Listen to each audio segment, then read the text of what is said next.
Hello, 11.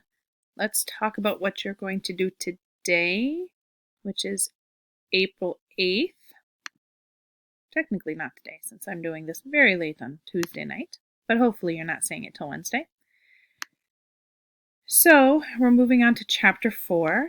So I have the audio here, and then there's a quiz to follow up. And then this is just a file. It has a reminder that we have our WebEx tomorrow at 1:35.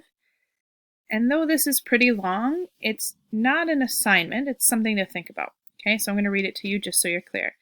This is not an assignment, but I do just want you to think about what we're going to discuss in Thursday's WebEx.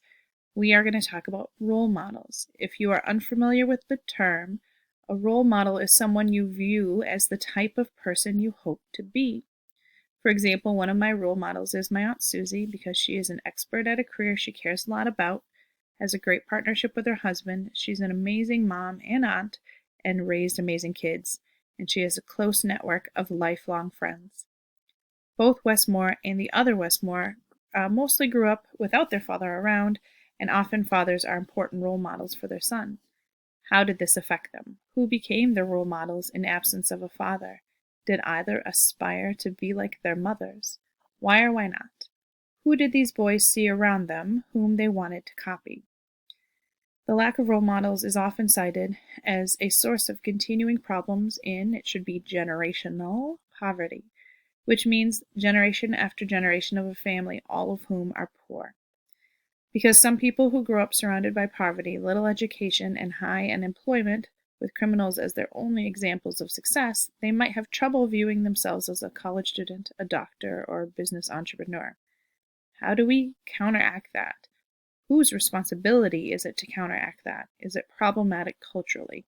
Last part has to do with, do you have to have a role model from your own culture, or is it okay to have role models from other cultures that in some ways might not fit your life? So, by the way, the other type of poverty is situational poverty. Often new immigrants are an example of this because the first generation struggles, but they push the next generation to do better, which they do, and so on until the immigrants' children or grandchildren are middle class or higher. We'll talk about all of this tomorrow because it pertains to all of the issues you're studying: race, gender, education, and family. So I wanted to make sure that you understood that because I want to have a real substantive conversation tomorrow about those things, though I've been honestly really impressed with what some of you have been writing in the discussions. Continue to do so. Continue to go back to the discussions. Remember, you have to add 2 responses as well as your original post on yesterday's discussion to do well. Otherwise, have a lovely Wednesday. Message me if you need me. I do have a bunch of WebExes during the day, but I will be checking my messages, and I will talk to you hopefully in person on Thursday.